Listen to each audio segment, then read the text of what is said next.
I'm putting cases on all you bitches. It's like he got lost in the sauce. Yeah.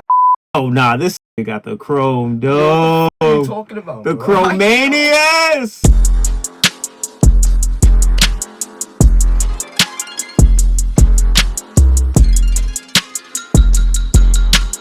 Welcome to Actually Good, where we'll tell you guys what's actually good, so you don't have to waste your time.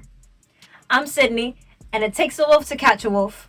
I'm Tyler, and I'm putting cases on all you bitches. Training Day, directed by Antoine Fuqua, is a gritty crime thriller set over the course of a single day in Los Angeles. The story follows rookie LAPD officer Jake Hoyt, played by Ethan Hawke, who is eager to join an elite narcotics unit. He is assigned to shadow veteran detective Alonzo Harris, played by Denzel Washington. The film explores themes of corruption, power, and the blurred line between justice and criminality, and is regarded as one of the most iconic police dramas of the early 2000s. Okay, so now y'all know what the film is roughly about. Now it's time for our hot takes on the film. Now, what are my hot takes on the film? Right. Listen, not all my takes are bad. You know, the film. Okay.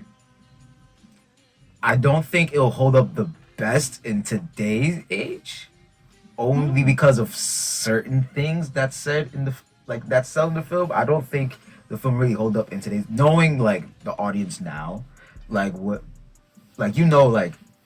are chronically online. Let's say people are chronically online, and when people have like takes on like certain movies and shows, it gets back to up office, and they might they'll cancel it or stuff like that. Like, I'm not saying I think it'll be canceled in days and days, but like I think it'll definitely get there. Okay, wait. I actually disagree with this, and let me tell you why. I think that we were going from not caring at all to what film talked about to caring a little bit too much about what films talk about to now it's like, okay, we're doing a little bit too much. Let's calm down. Yeah. And I think that the movie is real. Like, these are things that happen, and these are real life people out there. These are real people's experiences. If we really want to talk about like putting things out there that are like true and real and opening everybody's eyes to everything that's going on, this is a prime example of it. Yeah, I definitely agree. Like, I feel like this, especially in this type of field, because they are cops. Right. And not only cops, they're not narcotics officers. Yeah. And that type of field, that type of job is that's like the rawest experience that you'll get. Especially how they depict it in the movie. Like, if anything, it's worse outside the movie. Like, they kind of sweeten it a little bit with the character dynamics. It's not like that in real life. Because I study this actually.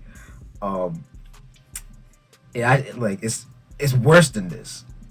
I'm not, that's true. You did go to school for criminal justice. Let's not forget that. But that's just my take on it. You have what you think? So I think that personally, the way that they depicted like Denzel's character in the movie was very, very, very just raw. It was an embodiment of somebody who was very corrupt and knew how to play the system, but that kind of drove him. I kind of think it drove him to get lost. It's like he got lost in the sauce. He got lost in the sauce. I got all this power now. In the movie, he says, we the cops, we can do whatever we want. Remember, one of the most important things he says is it's not what you do, it's what you can prove, I think. Yeah, right. Yeah, it's not what you say, it's what you can prove. It's what you can prove. That's a hard quote. So if he sat there and he murdered all these people and he turned a blind eye to all these people, never convicted anybody of anything until it was useful to him, nobody could have said anything to him. Especially since if they couldn't prove it, he was on free his to go. side as well. Like, he has some other corrupted cops on his side. So if it's those cops were against somebody else's, of course they're gonna choose cops. So now, question for you. Do you think that this movie is more about the people who act like this in the world, or is it about the system that condones it? Type shit. I think it's more of the first one. I think it's more of just like the people. Yeah, because the system the stuff that people do isn't necessarily a part of the system. Those people just find a way to like kind of manipulate it. And like what I mean by that is especially the like the narcotics officers, stuff like that. In narcotics, there's always like there's a bunch of crooked cops in narcotics. People just don't know because they know how to hide it and how to manipulate the system very well. But I feel like there's also some good narcotics officers, as you also see in the film. Right. So I feel like it's just the people, because it's just the people that are willing to manipulate that system. Because I feel like the system is fine. It's just people take it the wrong way. So okay, I agree with what you're saying. I think that predominantly is the people that make it bad, yes. But I think that the system is also at fault because if you're getting, like in the movie, Alonzo makes Jake smoke something that's laced with like dust. Like, and then he's like, that's like how he gets him. Oh, if you don't do this for me, then I'm gonna send your results to the lab and you're gonna get fired. So now I've got It's kind of like he planned the whole thing. Yeah, but that means that he has higher up people who are also working with him. Because how does he hold that much power? Exactly. Like I was saying, I mean, like, from like what I've taken. It's like a whole corrupted system. There's always people manipulating other people to get ahead and hide stuff. I think that the film also shows, like in contracts, how Jake's character is.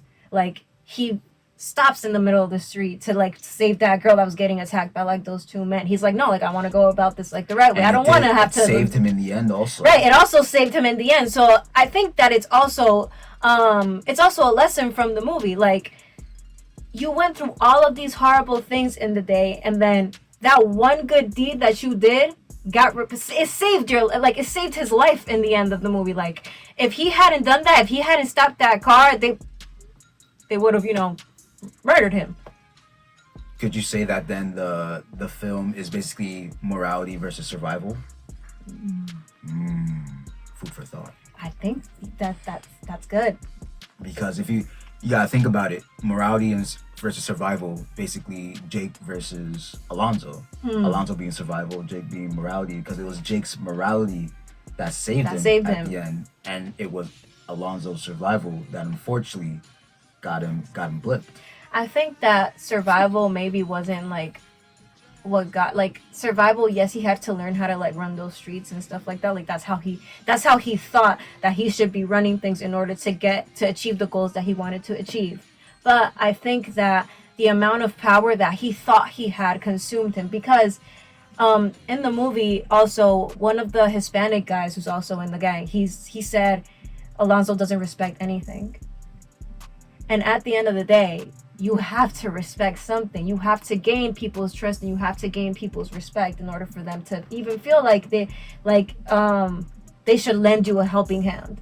Exactly. Which is why all of the like in that last scene where Jake was confronting Alonzo and like taking the bag of money away from him, all of these other people that were surrounding him sided with him because they were like, okay, this guy actually stands for something. He has like his morality. Yeah, like he has his morality. At the end of the day, again, that was what saved him. You even saw his morality in that final like fight with him and Alonzo, where Alonzo was just shooting just to shoot. Right. But Jake actually went and saved the child and right. Alonzo's was she a girlfriend, wife? It was like his like lover. It was like she was his side piece because he had a wife and 4 kids aside from that. And then he had her also with like that other kid. Safety. But yeah, like just that comparison. I just think that that's really interesting. Morality and survival, just how it plays out throughout the entire film. Right. I think that's a good way. That's like the perfect way to describe it. Morality versus survival. Nice. Word. Okay. Now it is time for us to say if the film is actually good or not. Tyler, I will let you go first, and please explain your answer. Type shit. Training Day, 2001. I'm gonna say it's actually good. I feel like this movie. Well, we already talked about the messages that it portrays, but also just looking at it, as a buddy cop, like, good cop, bad cop film, I feel like it did really well at portraying its messages and also having a good bit of comedy in there, like when Jake smoking. Right. Their first interaction was actually hilarious even to like me. on the phone, like the way that he hung up and everything. I was Yeah. just like the whole entire time I was like laughing. I was intrigued. It was like okay, like He kind of just gives off that like I'm a shy guy in a new school type thing. Right. And it endears you more Bingo. to him. right. And again, bringing up again the morality and the survival, it's kind of like a life lesson that it's giving you. Whereas like no matter how hard like life gets and stuff like that, keeping your morality is always the most important thing. Okay. So for that, I'm saying it's actually good. Okay. And I will say it is actually good. Yes, this movie gets like I want to say like a 9 out of 10 from me. It gets a 9 out of 10. That's like a great rating. Like, I love it when movies have interesting characters. It had a little bit of everything. Comedy, action, just like very good lessons even that you learn from the movie. It was just very well made. There was not 1 second of the movie that was wasted. I think that the plot played out perfectly. It kept me engaged. I didn't know whether to trust Alonzo or not. Like, at some points I did. I was like, okay, like what this dude is saying is actually correct. And then he would do something else and I'd be like, no, like this dude is insane. Like, it's actually good. And that's all the time we have. Please don't forget to like, comment, and subscribe to Safety First Media on YouTube. Hit that notification bell and follow us on IG and TikTok. I'm Tyler. And I'm Sydney. Thank you for watching Actually Good. And this was Actually Good. Good. Safety!